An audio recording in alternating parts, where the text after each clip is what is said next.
Ya, pemerintah terus mendorong peningkatan pembangunan yang berasal dari kontribusi sektor kemaritiman terhadap pembentukan PDB nasional. Menteri Perencanaan dan Pembangunan Nasional atau Kepala Bappenas menjelaskan bahwa pemerintah akan turut mendorong kontribusi sektor maritim pada perekonomian dengan merampungkan perencanaan pembangunan maritim dalam 20 tahun ke depan.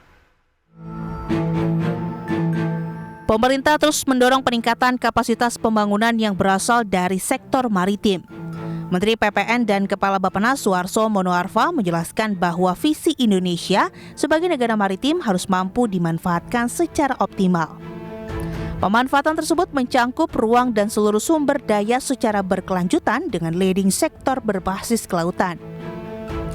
Langkah tersebut dilakukan pemerintah dengan mendorong visi Indonesia Emas dalam Rencana Pembangunan Jangka Panjang Nasional atau RPJPN 2025 hingga 2045. Suharso menyebut visi sektor kemaritiman diharapkan akan menjadi basis penahapan pembangunan jangka menengah dan tahunan secara strategis dan sistematis.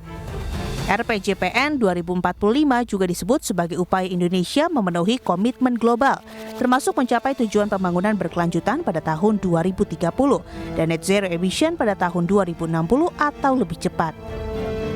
Untuk itu, pemerintah mendorong kemampuan memanfaatkan berbagai komoditas sumber daya alam di tanah air, terutama sektor kemaritiman yang masih banyak belum optimal. Negara maritim adalah negara yang mampu memanfaatkan secara optimal ruang dan seluruh sumber dayanya secara berkelanjutan dengan leading sektor yang berbasis kelautan. Visi Indonesia dalam RPJPN 2025-2045 ini akan menjadi basis pentahapan pembangunan jangka menengah dan tahunan secara strategis dan sistematis. Langkah-langkah strategis ini sebagai upaya kita memenuhi berbagai komitmen global, termasuk mencapai tujuan pembangunan berkelanjutan.